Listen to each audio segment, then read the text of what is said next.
So today we are looking at Google Play, which Google Play is a digital distribution service and an app store.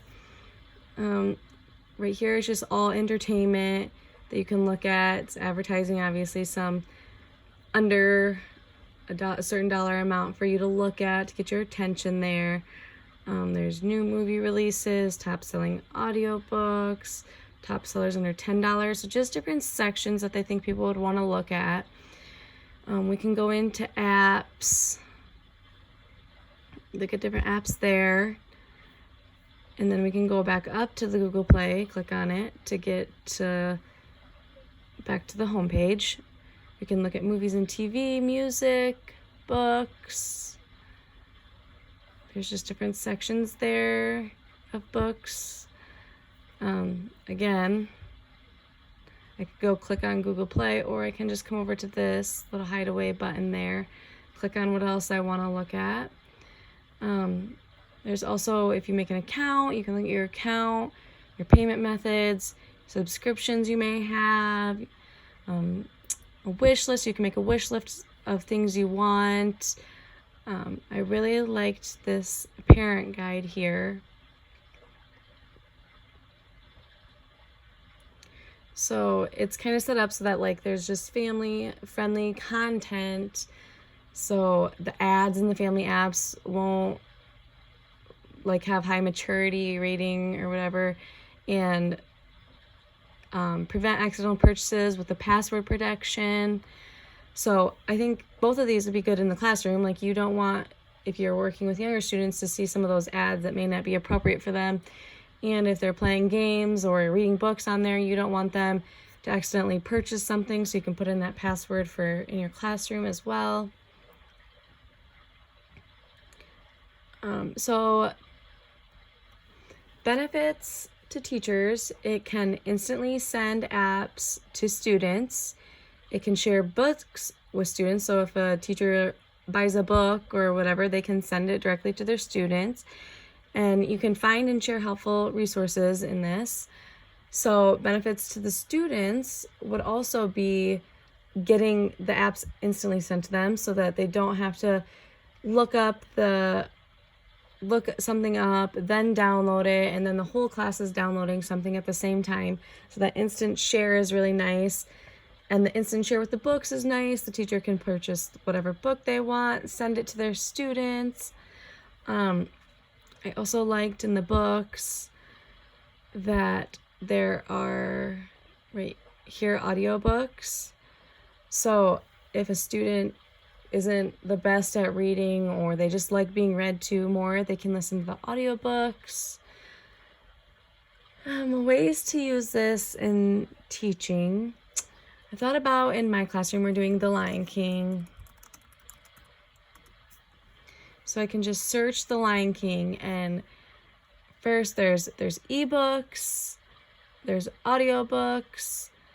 So you can read the class book, or read it in your class, and then maybe they earn a movie days that you can keep that with it too. You can listen to music throughout the workday that deals with The Lion King. And then there's all these different apps. So if you're focusing on one big book at a time, there's many different options besides just the book to connect to that you can get for your students.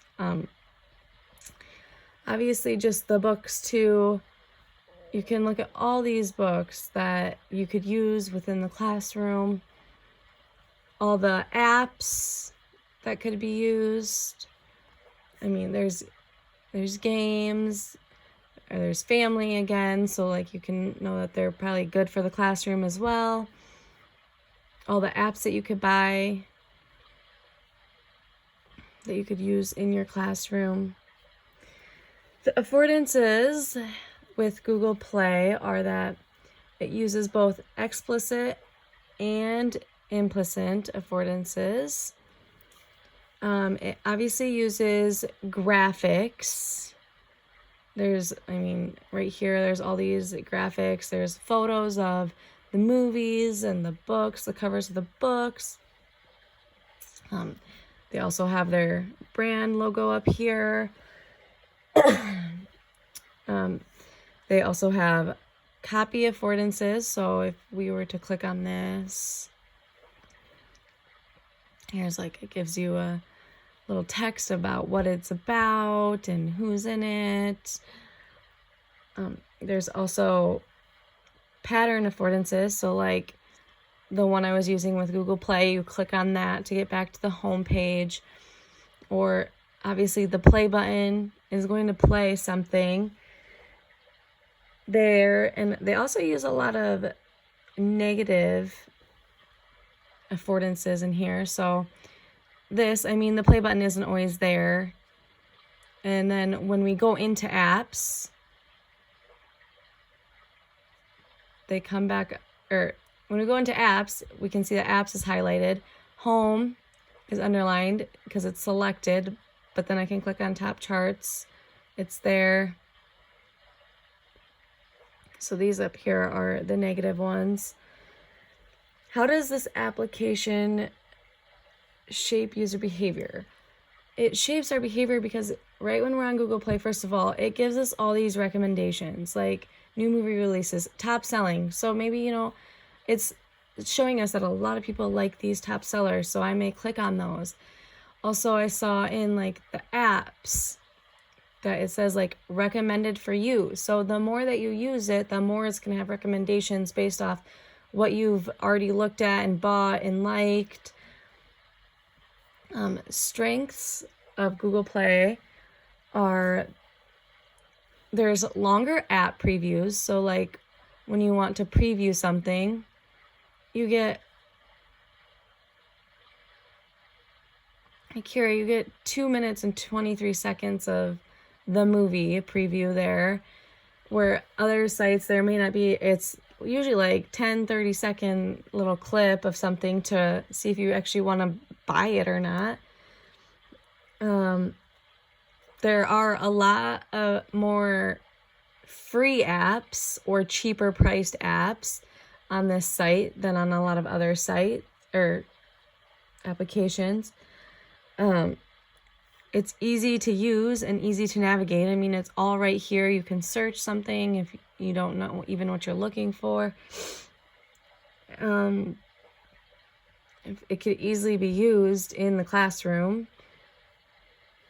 The only weakness really is that when you go to search for something, you can't search based on price or rating. Oh. So if I type in the Lion King again, it just shows all results. I mean, I can't say like, oh, I want 4 stars or more, or I want, if it's under $3, like there's nowhere for me to like filter my searches more. I mean, obviously here there's movie, audiobooks, ebooks, but if I was already in like music and search The Lion King, it wouldn't show me by price or rating. So that's really the only weakness I saw on Google Play. Otherwise, I feel like it's a pretty good app to use.